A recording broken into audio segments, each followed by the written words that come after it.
All right, let's just jump right into it. Welcome to This Explainer. Today we're unpacking something incredibly fascinating, the historical and manuscript evidence behind the Quran. We're going to dive deep into a historical critical analysis of early Islamic manuscripts. We really want to see what the physical, paleographical, and historical data actually tell us, plain and simple. So here's our roadmap for today. We'll start with the preservation claim, look at the traditional compilation timeline, unlock some linguistic evolution, check out the physical manuscript evidence, look at variant readings and meanings, and then finally wrap up with why all this evidence actually matters. Okay, part 1, the preservation claim, specifically the doctrine of Hifz. Now, the crucial thing to understand here is that we're not just talking about the history of a regular book. This is about the doctrine of inlibration. In Islam, this concept of Hifz, or preservation, basically asserts that the physical text itself is the uncreated speech of God. The idea is that it's been preserved exactly, literally letter for letter, from the 7th century right down to today. You know, it functions a lot like the concept of incarnation does in Christianity, but instead of the divine becoming a person, the divine becomes a book. And because of that, any historical variation or tiny post-production erasure isn't just a minor scribal quirk. It touches on the very integrity of the revelation itself.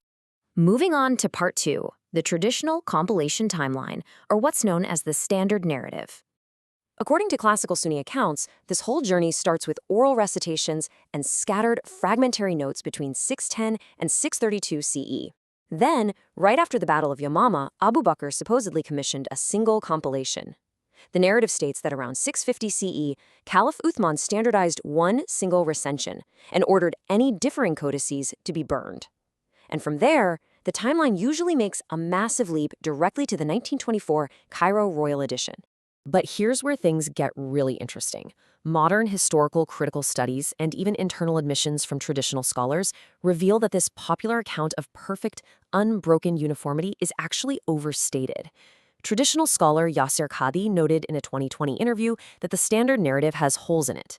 Academic specialists acknowledge that, sure, an early consonantal profile exists, but the claim of a pristine, letter-for-letter, pronunciation-for-pronunciation match from the 7th century straight through to today, that's actually a later theological construction laid over a much, much more complex transmission process.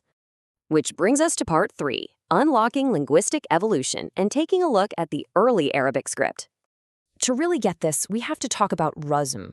That's the early, sort of defective consonantal skeleton of written Arabic.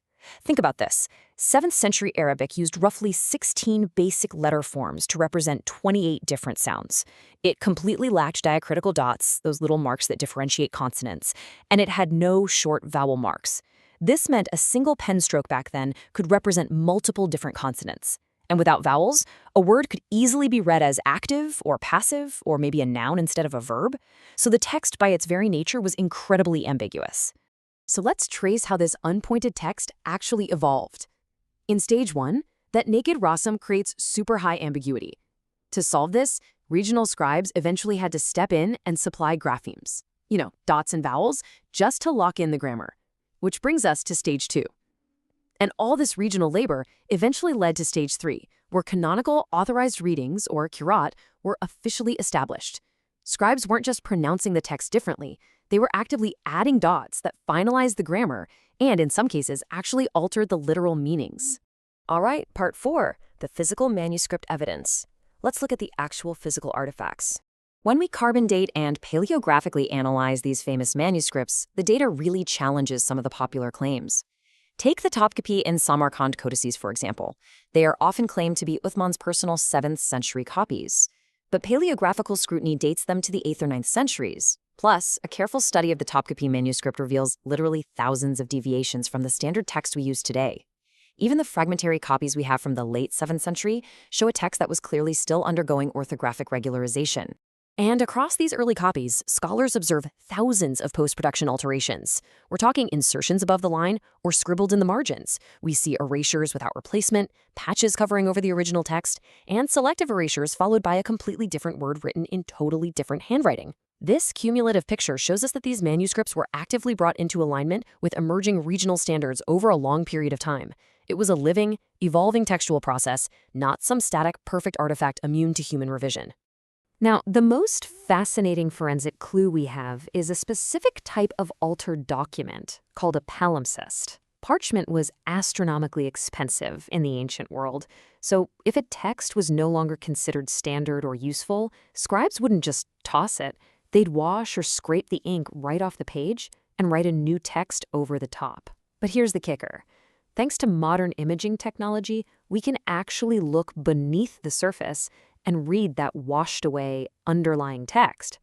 Which brings us to the famous Sanaa Palimpsest, discovered back in 1972. This document physically proves that an early, non-standard written tradition circulated and was eventually physically displaced by the standardized text. The parchment itself is radiocarbon dated to the mid-7th century. And that washed-away lower text, well, it features a completely different chapter sequence and numerous verbal variants that absolutely do not match the later standard Uthmanic text. It's literally a direct physical window into the plurality of the early manuscript tradition. Okay, Part 5, Variant Readings and Meanings, and specifically, meaning differences. It's often claimed that variant readings are just, different accents or dialects. But take a look at Quran 3:146 as an example. Depending on whether you follow the Hafs reading, which is dominant globally, or the Warsh reading, used mainly in parts of Africa, the meaning shifts entirely. Because the original skeleton lacked dots, later pointing created two distinctly different verbs. Qatala, meaning fought, and qutila, meaning was killed. That is a clear, meaning-affecting difference, and it's completely recognized in traditional Islamic scholarship. So you might be wondering, why does almost every Quran today look completely identical if there are all these variant readings? Well, the overwhelming visual uniformity you see today is actually the result of a 1924 Cairo committee.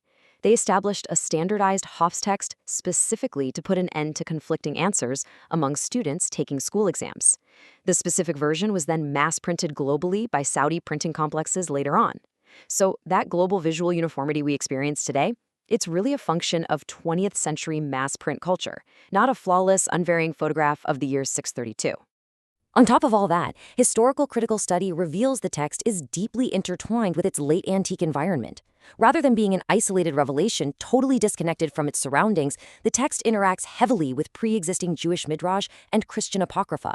For example, stories like the raisin teaching Cain about burial, Abraham surviving the fire, or Jesus speaking from the cradle. They perfectly parallel earlier extra-canonical stories like the Pirkei de Rabbi Eliezer or the Arabic infancy gospel. It really reflects a rich pre-existing storytelling environment that was adopted into a new scriptural framework. And finally, Part 6, Why the Evidence Matters, looking at the theological impact. According to our source material, there is a fundamental difference in how the Islamic and Christian paradigms view textual variants, and it's all based on their differing core doctrines.